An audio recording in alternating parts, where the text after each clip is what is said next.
Hello everyone, my name is David and today I'm going to record this video named What Are You? Let's get started. Are you your body? Well, kind of, right? But is there a line where things stop becoming true? How much can yourself be moved after you stop being you?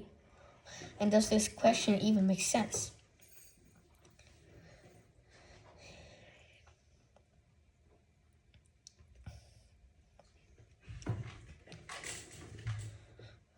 Your physical existence itself trillions of them, at least 10 times more than stars in the Milky Way. A living cell is a living being, a machine made up of 50,000 different proteins. It has no consciousness, no will, no purpose, but it's just it is. It's still an individual. Together, your cells form huge structures for jobs like preparing food, gathering resources, transporting stuffs around, scanning the environment, and so on. If you extract your cells from your body and put them in the right environment, they will continue to stay alive for a while. So your cells can exist without you, but you can't exist without them. If we take all the cells away, there's no you anymore. Well, there's a line where part of your cells can stop being you.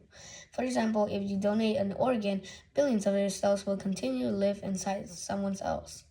Does this mean that a part of you became a part of another person? Or is this another body keeping part of you alive? Let us imagine an experience. You and a random person from the street exchange cells.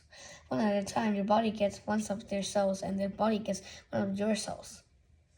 At which point they become you, or would they ever? Is this a very slow and gross way to teleport you? Let's make this more complicated. Imagine ourselves as static things that are untenable. Almost all your cells will die during your lifetime.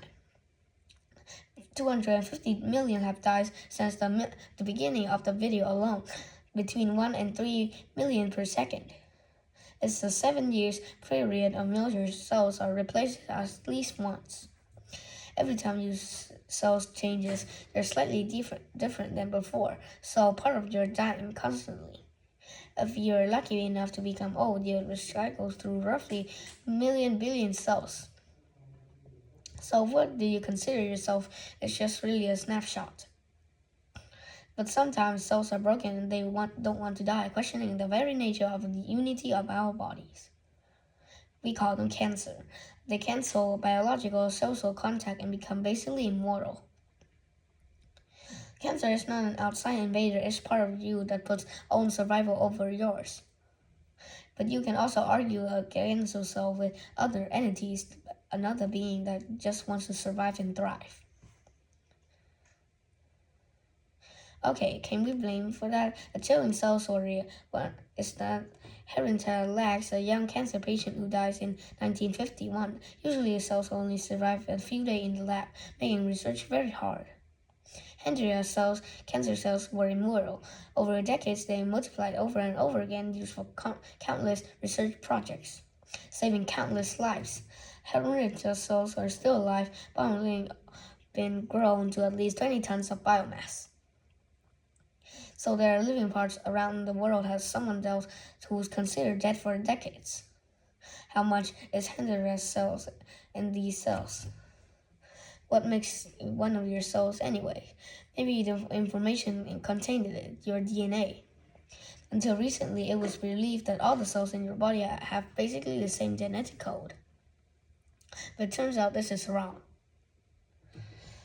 Your cells is mobile, changing over time through mutations and environmental influences. This is especially the case in your brain. According to recent discovery, a single neuron in an adult brain is more than 1,000 mutations, and its genetic code are not present in the cells surrounding it. So how much is your DNA really?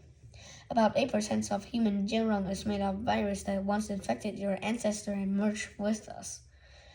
Mitochondria, the power plants of cells, were bacteria and merged with the ancestor of your cells. They still have their own DNA. An average cell has hundreds of them, hundreds of little things that are not really human, but they kind of are. It is confusing. Let's backtrack a little bit.